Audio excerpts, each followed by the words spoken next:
Join कर रहे हैं माहिर माहौलियात मुस्लिम रज़ा साहब। सर बहुत शुक्रिया आपने वक्त निकाला। पहले तो मुझे ये बताइएगा सर कि रूस में आने वाले 8.8 शिद्दत के ज़लज़ले की बुनियादी वजह क्या बताई जा रही है और इसका आउटकम आने वाले दिनों में क्या होगा? देखें, बात यह है कि कुछ दुनिया में जो तग़य्युरात हो रहे हैं, मौसमी तग़य्युरात जितनी भी हैं, तब्दीलियाँ जितनी भी हैं, वो सब इसलिए इसका ये ज़हूर पज़ीर हो रही हैं कि हम खुद जो है नीचे से बिल्कुल एक नबर्द आज़मा हो चुके हैं।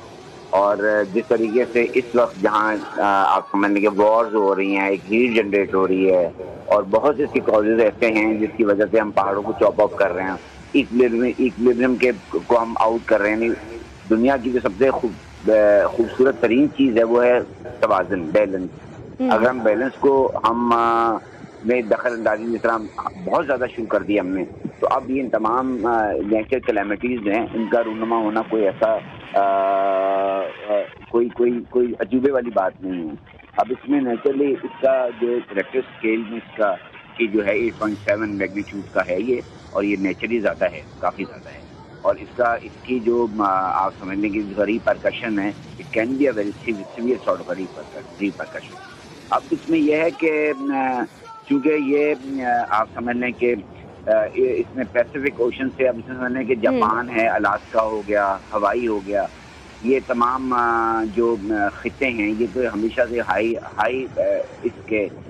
सुनामी हो गया, अर्थक्वेक के, ये टारगेट में रहते हैं। और हम इस जो हमारा जो अरेबियन सी का वाला एरिया भी जो है, जो हमारे जिसपे हमारा पाकिस्तान के सर, लेकिन अमूमन ये भी देखने में आता है ना कि इतना शदीद ज़लज़ला आने के बाद उसके आफ्टर शॉक्स भी आते हैं, तो अगर कोई आफ्टर शॉक इस तरह से आता है तो क्या 8.8 से वो ज़्यादा बड़ा भी हो सकता है? एंड सेकेंडली आपने क्लाइमेट चेंज की बात की है, तो इसके खदशात या ज़मीन की प्लेट्स की हरकत पर कोई नया डाटा सामने आया है सर? देखिए, बात ये है कि ये जो आफ्टर शॉक्स होते हैं, इट कैन भी ये हो जाता है। ऐसे बहुत से ऐसे हमें मिसालें मिलती हैं जहाँ पर जो है पहले जो अर्थक्वेक का की मैग्नीट्यूड कम थी, लेकिन उसके बाद दोबारा अर्थक्वेक फौरन आ गया, उसका मैग्नीट्यूड से ज़्यादा हाई हो गया, ये भी होता है। लेकिन अमूमन जो देखा जाता है वही मैग्नीट्यूड के बाद उसकी जो इंटेंसिटी है वो आहिस्ता आहिस्ता कम होना शुरू हो जाती है। जैसे अभी 8.7 है, अगर उसके बाद आफ्टर शॉक्स आएंगे तो हो सकता है इससे कम आएंगे और इससे भी कम होंगे। लेकिन बात ये है कि हमने इसकी जो वजूहात हैं वो इतनी आप कॉम्प्लेक्स हैं, इतनी कि हम इसको किसी एक चीज़ पर हमको पॉइंट आउट नहीं कर सकते। कि क्योंकि मैंने इसका बताया कि आपको इस वक्त हम बनी नौ इंसानी जो हम डेवलपमेंट में की प्रोसेस में चल रहे हैं, फिर वॉर्स हैं, इतनी वॉर्स हो रही हैं,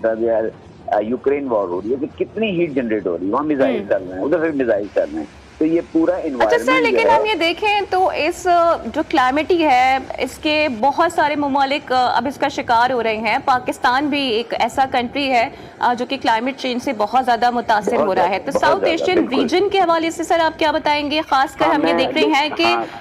ग्लोबल लेक आउटबर्स्ट भी बहुत ज़्यादा देखने में आया है हालिया मॉनसून में। अब मैं आपको बताऊँ, इसमें देखें पाकिस्तान जो है ना,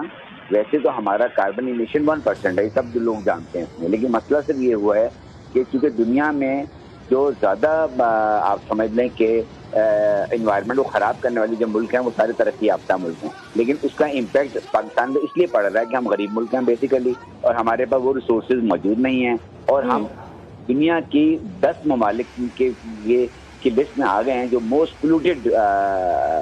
कंट्रीज कहलाती हैं। अब इसकी वजह से भी ये है कि हम उनके डोमेन को भी चेंज नहीं कर सकते ना, तरक्की याफ्ता मुल्कों को। हम ये तो नहीं कह सकते आप इंडस्ट्रियलाइजेशन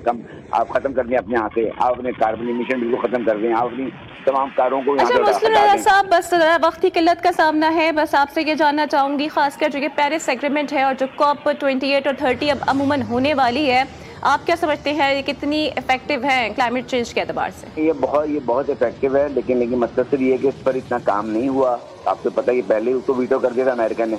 और ये क्योंकि इसमें इसका जो आउटकम है वो तो बहुत इसलिए ज़रूरी है कि है तो तरक्की याफ्ता मुल्कों के लिए सारा,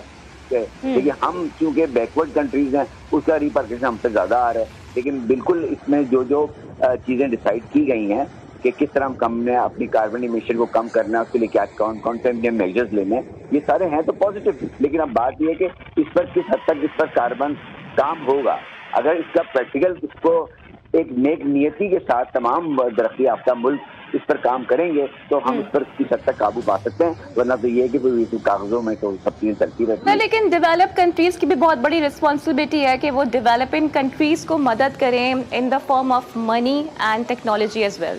دیکھیں بات تو یہی تو بات میں ہمیشہ کہتا ہوں کہ دیکھیں یہ سارا جو کیا دھرا ہے یہ سارا ڈیولپ کنٹریز کا کیا ہوا ہے، ہاں، اور اس سے جو سارا افیکٹ آ رہا ہے وہ آ رہا ہے انڈر پریولیج کنٹریز کو آ رہے ہیں، پاکستان آ رہا ہے، بنگلہ دیش آ رہا ہے، ہم لوگ انڈیا بھی اس کا بہت زیادہ اس کا واویلا مچاتا ہے، لیکن انڈیا خود بھی اس میں شامل ہے۔ یہ جو اتنی زیادہ جو آپ سمجھ لیں کاربن ایمیشن ہو رہا ہے اس میں انڈیا کا خود ایک بہت بڑا رول ہے اس کے اندر، لیکن بہرحال کہنے کا میرا مقصد یہی ہے کہ اس کو ہم نے